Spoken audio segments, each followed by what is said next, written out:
they're going to start taking away our guns. So 1, Bella, 2, land, 3, NHI, 4, even greater BEE, and 5, ownership of weaponry to private citizens in this country. Those are the 5 burning issues.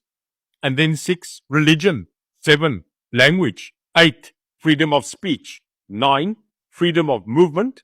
And lastly, number 10, an absolute clampdown on what you may and may not say in public as a broadcaster.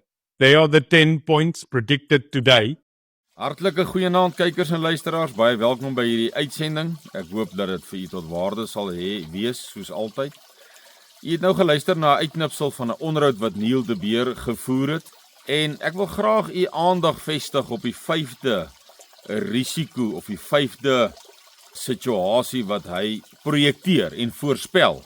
Nou ja, u weet wanneer iemand voorspellings maak, soos hy in sy eie woorde sê, hy voorspel die volgende, die predict, dan is jy een van 2, of profeties, want die profete en die profesie voorspel vooruit, maande, dae, jare, duisende jare, honderde jare, en dan natuurlik, as jy sekere koneksies het, wat ons nie almal het nie, dis hoekom ons by Suidlanders, die koneksie wat ons het, is dit wat die Vader deur sy genade aan ons skenk, deur die leiding van sy gees, en natuurlik die leiding van sy profesie, wat vir ons riglyne gee, maatsnoere gee, waarbinne ons kan opereer, as sy kinders. En ek wil net ietsie sê oor hierdie 15, ek gaan nie 'n lang video maak nie, maar ek wil net iets sê oor hierdie wapenonteiening, wat hy dan nou van praat, wat hy voorspel vir die toekoms. Ek gaan nie nou profesie daaroor aanhaal nie, ons laat dit maar eers nou daar. Al wat ek, die waarskuwing wat ek wil rig, is dat met elke ding wat hierdie globaliste en regerings van die wêreld en van lande, wanneer hulle drastiese stappe wil neem, het hulle altyd 'n motivering daarvoor. Altyd 'n motivering wat die gepepel nie te veel ontstel nie. So, dit gesê, ek wil vir julle 'n voorbeeld gee. As ons kyk in Amerika, nou hoe hulle gedryf het die demokrate om wapens te onteien, dan het hulle hierdie geweldsaksies wat by skole plaasgevind het. Een of ander versteurde persoon wat kinders by 'n skool doodskiet in groot getalle, en dan was dit gebruik om vir die Amerikaanse publiek te oortuig en te beweeg na 'n punt toe van, ja, maar ons hierdie outomatiese vuurwapens, kyk wat doen hulle met dit, kyk wat doen dit. En dan volg jou ontwapening uit die aard van die saak. Nou my waarskuwing in hierdie video, soos ek sê, gaan hom kort maak, is maar net dat, onthou net dat Suidlanders kom 24 jaar nou, waar hulle probeer het om ons te provokeer, probeer het om ons uit te lok, op allerhande wyses, dis hoekom hulle nou maar tot snaakse beskuldiging, lawwe beskuldigings moes oorgaan, maar die uitlokking en die provokasie het nie gewerk nie. En ons kan dit sê, dit is ons rekord. Ons gaan nou tye in, soos die video wat ek ook vir u nou gemaak het, hierdie week dan nou ook, oor die geweld wat nou gaan uitbreek in Suid-Afrika, dis 'n kwessie van tyd, en waar gaan die wees? Sluit aan, het ek gesê.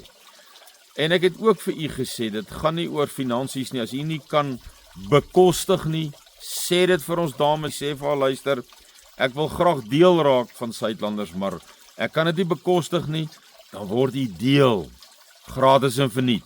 Dis belangrik dat u deel raak in hierdie risikotye nou. Want hoekom ek dit ook sê, ons het 'n baie goeie rekord in terme van ook vervolging die afgelope 24 jaar. Amper dis nou 25, gaan nou vir 25. Aktiewe Suidlander jare. En nooit is ons mense onregmatig vervolg, selfs nie eers nie. Ons praat nie eens van regmatig nie. Ons praat van onregmatig. Ons het so notules en so getuies van ons wil nie 'n party tot 'n konflik wees nie. Ons wil na ons mense se belange omsien, ons wil hulle beveilig binne die Geneefse konvensie van 1976, Julie 76, protokol 59 en 60. En ons het ons nog nooit laat uitlok nie. En kon ons nog nooit regmatig of onregmatig vervolg word nie. So wat ek vir u wil sê is, wanneer die regering by die punt kom waar hy wapens sou wou terugvat, sal ek dink dat hy waarskynlik 'n valsvlag tipe operasie sal loods. Met ander woorde, een of ander insident waar mense wapens gebruik het, waar dit dan vir die gepepel en die kiesers, die algemene man op straat, gaan dan sê, ja, kyk wat het gebeur, hulle moet maar die wapens terugvat. Jy weet mos hoe naïef is mense en hoe goedgelowig of swakgelowig of noem dit maar wat jy wil, mense is.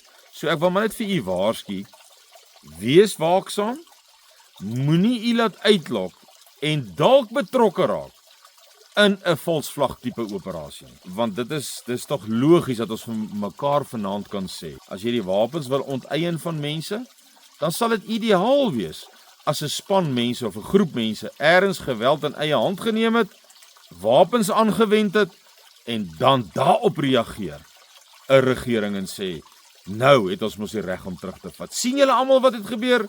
Ons het nie 'n keuse nie, ons doen dit so. So wees uiters versigtig. Ons gaan baie turbulente tye nou in. En deel van dit sal wees om ons te neutraliseer, om nie 'n vermoë te hê in sulke turbulente tye nie. Maar ek wil net vir u waarskuwing sterkte en seën vir u. Ons praat weer. Totsiens.